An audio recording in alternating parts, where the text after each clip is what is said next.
Bonjour, je suis Bénédicte Dujoncois, conseillère conjugale et familiale au cabinet Raphaël à Nantes. Aujourd'hui, je vous propose le thème de la distance de sécurité.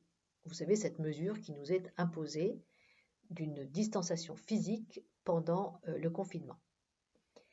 En parlant autour de moi, j'entends des personnes qui me disent que finalement ça leur convient bien, parce que être trop proches les uns des autres, ils n'aiment pas trop ça, et que finalement, voilà, on n'est pas obligé de se faire la bise, voire de se serrer la main, et que, voilà, respecter un peu de distance, finalement, c'est pas plus mal.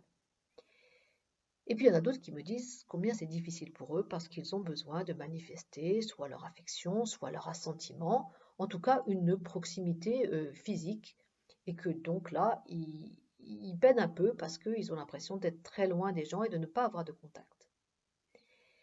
Alors, je vous propose de nous poser chacun la question, qu'est-ce qu'elle me fait cette distance de sécurité?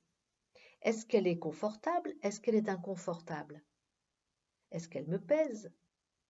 Est-ce que j'ai envie de la garder? Ou au contraire, vite, vite de la supprimer? Cette distance de sécurité et la réponse que nous donnons par rapport à la distance de sécurité dit quelque chose de nous.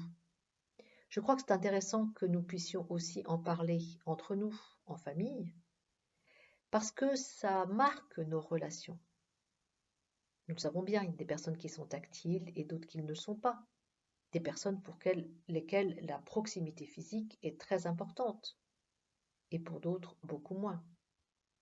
Ce qui est sûr, c'est qu'après le déconfinement, les choses ne seront pas pareilles. Soit elles reviendront comme avant, soit certains voudront garder cette distance de sécurité et nous aurons tout intérêt à en parler. Alors je vous propose de réfléchir à cette question.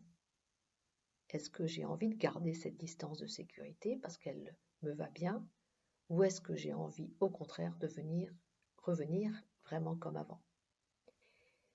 Je vous souhaite une bonne réflexion sur ce sujet, seul et pourquoi pas en famille. Et je vous rappelle que vous pouvez nous retrouver sur la page Facebook ou sur la chaîne YouTube du cabinet Raphaël. À bientôt.